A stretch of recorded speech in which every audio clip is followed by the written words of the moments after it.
Right now, we need to know what government is doing in terms of this internet access, education, all of these things with communications and, broadcast services, all of that kind of stuff. And this is, of course, putting additional pressure on the spectrum. And we want to find out how small businesses are being protected in the information communications technology sector amid the coronavirus pandemic. We've got via Skype our Minister responsible for communications, telecommunications and postal services, Minister Stella Abrahams-Ndabeni. Good to have you, Minister. Thanks very much for being our guest here on the program. Thank you so much, Leanne, and good morning to you all in the studio and the viewers in their respective areas. Thank you. So we know that, this lockdown, without a doubt, is going to put pressure on the spectrum. We've heard news that it may be increased during this time, but you give us the meat of what's going to happen and the plans that are in place to assist. Well, and as we know that our government has called for a lockdown, as we indicated earlier, which therefore put pressure to say people must go and work from home because government can't be a standstill, even the private sector in some instances. So what therefore this does, it means there's going to be too much traffic. And as we're looking into that, we're then engaging with the authority, which is ICASA, responsible for licensing of spectrum, to say there's a need for us to provide a spectrum relief on certain bands that the authority will decide on. Of course, as we do this, and we are taking into consideration that it is investments that are made when people increase their infrastructure. But reality is that the authority is better placed to talk to the operators that are licensed to use spectrum in terms of how can we go about this temporal measure, assigning the spectrum to all those that will need it, those that will have the capability to deliver and implement urgently. Because also, we don't want the authority to issue spectrum to people who are going to take 6 months or 7 months to deploy. This we are doing because we are saying it's an intervention towards the COVID-19. And the reason we're doing that, as I said, is to enable people to be able to work at their homes, as we're all calling for people to stay at home. Minister Sakina, are there any specific interventions to support micro and medium enterprises in the ICT sector?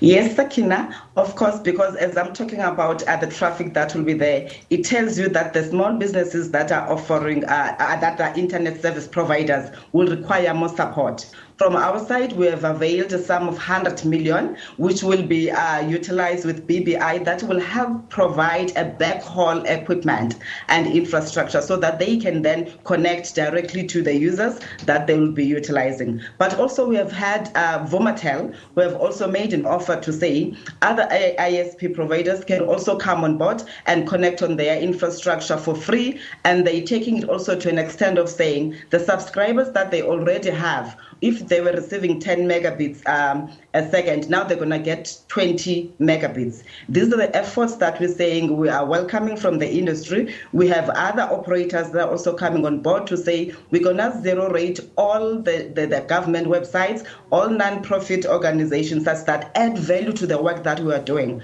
We're looking at health education. We're looking at interventions that at least people must have access to communications. Yeah. Minister, one of the big things that you did mention was the protection of small businesses, in the information communications technology sector, and also to try and prohibit this spreading of fake news. How are you going to assist? What is going to happen here? And also monitoring cell phones. What's the story here?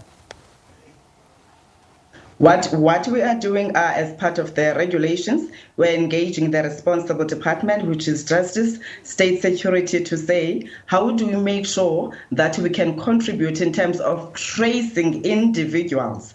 As you know that when you fill in the form, if you're going for the test, you fill in the form, you put on your details, and then to say, we can know if this person has tested positive in this area. Therefore, that information may be provided so that we can trace it per area and say, in this area, these are the individuals that are there.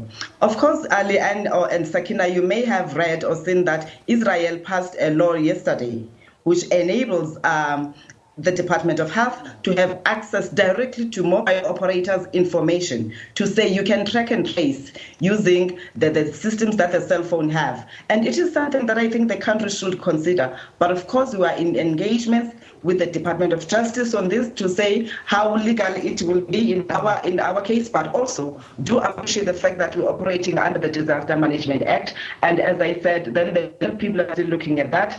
From ICASA, from state security and justice, we're working together to say what are other methods that we can introduce to make sure that we can help. Because it is also not good that we want to protect only the rights of individuals at the expense of the rights of the country. In this instance, we're looking at the only right that matters for now, the right to have a life. And therefore, there are measures that can enable us to say, how do we make sure that we encourage other people to stay safe by making sure that Stella, that has been found to be positive, indeed adheres to the rules that are there.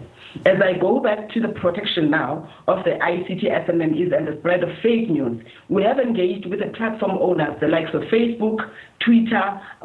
We have signed an agreement with them to say the net it is reported. We would ask them that at least within 24 hours, let the news be taken down. But of course, the Department of Justice has taken it to a step further to say we're going to impose some sanctions on those that are found doing that. You will remember once more, Sakina, that information disorder is a crisis in this country. We have passed a law on cybersecurity, and therefore we need to enforce those laws, because it is a crime to mislead the country and cause panic. Therefore, those that are tasked with the responsibility to enforce law will therefore be tasked to do that. I had Minister Cyril yesterday reporting that they've already caught 3 people, I think. It was not Minister Cyril, Minister Lamula, who was reporting on it. Already 3 people have been found guilty of that. And these are the interventions that we are saying people must desist from doing so, because they're not only driving panic, but they're also affecting the economy of our country. And as we do that, we want to urge all South Africans and everyone who's in South Africa in this instance to stay away from doing that. But most importantly, we're also calling upon WhatsApp group administrators to take responsibility for the information that is shared on their platforms. And again, when we release the regulations, they will be specific on what measures will be taken. Well, Minister, we're going to have to leave it there. Thank you so much, Stella Ndabeni-Abrahams.